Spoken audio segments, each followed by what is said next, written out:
ॐ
शिव शिव शिव शिव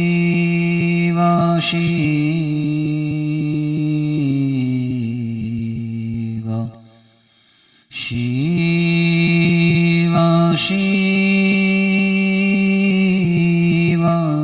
शिव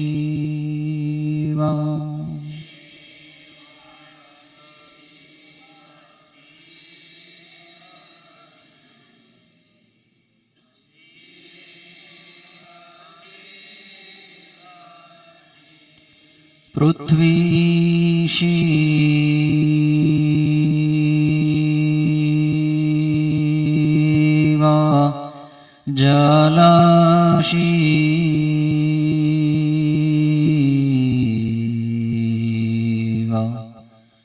शिव शिव शिव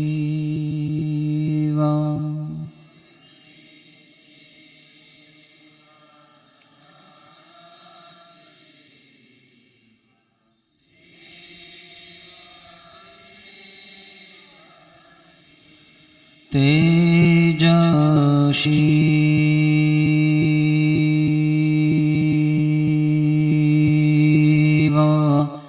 वायु शिव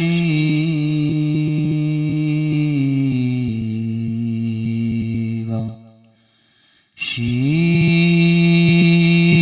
शिव शिव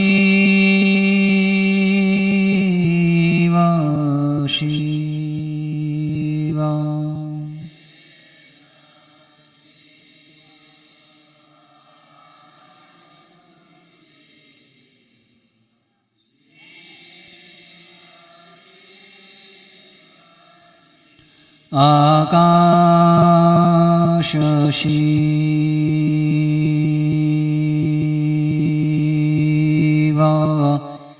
ब्रह्मा शिव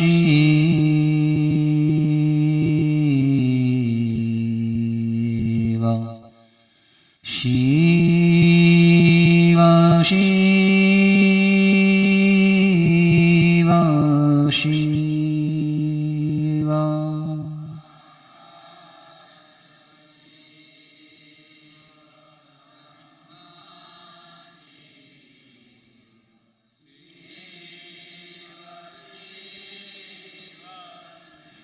જ્યાં દેખો ત્યાં બધે શિવ